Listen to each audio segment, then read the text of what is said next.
All right, Wilmington, Massachusetts with the Zohan, Randy Costa, coming off of his commentary return. You like that stuff, man? I mean, this is your second time doing it, right? Second commentating gig. I did Combat FC 1 and did Combat FC 2, which just finished up.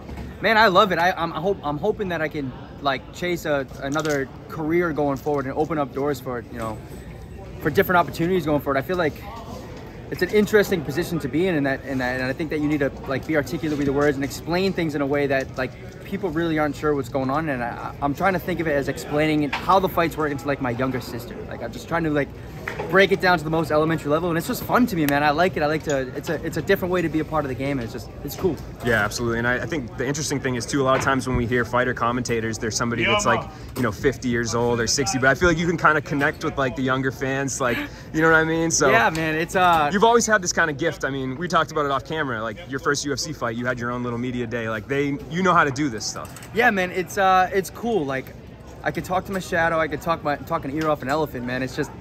I like it, man. I like to like kind of explain and explain to like the people who are listening how I'm watching the fight and what I'm looking for in the fight, and hopefully like make people understand that the fight, the technical side of fights a little bit more. And it's cool, man. It's a cool experience, different side of the game. It's fun. I like it. Was this something you sought out, or did they come to you? I was hoping for a commentary gig at some point, and I actually wrote in my 2022 goals to get my first commentary gig, and this is not something I sought out. They hit me up and asked me about it, and I was like, dude, fuck yeah, I don't even want any money, man. I just want an opportunity. Like, thank you so much.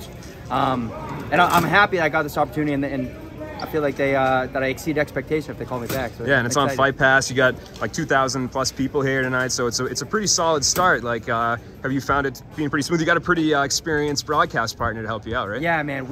Sean Wheelock made it so easy for me. You know, he walked me through on how it's gonna work, and it just kind of flows naturally for me, man. I'm not sure like I guess why it's so easy, but I'm just kind of explaining what I'm seeing when I'm seeing it, and it's just kind of flowing nicely. And I'm just glad that I'm not talking cursive on the mic or, you know, tripping over my words. It's cool, man. I like it. That's great, dude. And obviously, you've kind of been in the headlines a little bit this week. Your first UFC stint has come to an end. I guess kind of what are your thoughts? How you feeling now that everything's out there? You've known for a few days longer than we have, right? I mean, dude, it was no secret. It was gonna happen. I'm on a 3-fight skid.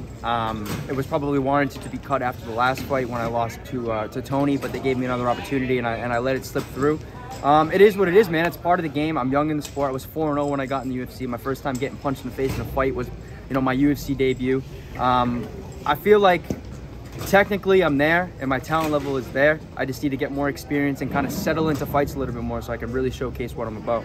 I know I'm gonna be back, man. You see Brandon Moreno got cut, he's back. My first opponent in the UFC, he got cut, he's back. You know, I'm not worried about it. It's a small little bump in the road, but this is not the end, bro. I'm getting ready for the fight news coming soon. I'll be back in the UFC. Give me like 18 months, man. I'll be there. Yeah, you're always so positive. I mean, it's always been that way. I remember talking to you, you know, about you turning the stuff that happened with Devin into trying to make it into motivation. You obviously got that done. So I guess how do you keep that mindset? Is it difficult? Like we talk to athletes when they're at their highest highs, but like when you have to go back to the drawing board, is it difficult? Give yourself 24 hours to feel bad of yourself, dust yourself off, get going, man. I mean, what's it gonna do for me to feel bad for myself and just, you know, and wallow in self-pity? It's not gonna do anything at all. And like I'd like to think that I'm like trying to be a positive role model and inspire the kids from the town that I'm from in Taunton. You know, it's just, it is what it is, man. I'm not the first person that's failed at something. I tried. You know, it is what it is. I'm not gonna quit. I'm gonna keep going. I'm gonna keep going.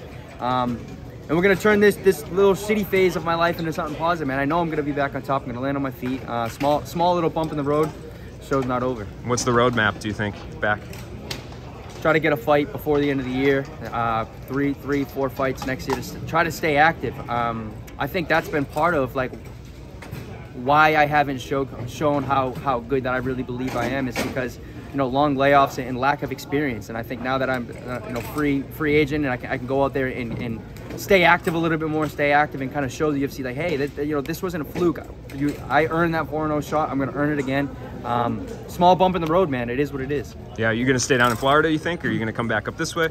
I'm gonna live in Florida for sure, but I'm probably gonna do like the last month or so of camp back home with Lozon. I've been training with Lozon for the last couple of days. Obviously, everybody knows that I've been Lausanne's guy since I started training, and COVID kind of forced me out of Massachusetts because I wanted to stay active. But in the winter, I think, and the winter, and other things I'm not gonna say on camera. But yeah, man, I think I need to go home and be around the people that like I know have my best interest in mind, and I'm gonna be back, bro. I know I'm gonna be fucking back. More frozen pizza on the way. More frozen fucking pizza. It's a Flow Combat reference. Sending it, baby. All right, appreciate the time, Thanks, Andy. King.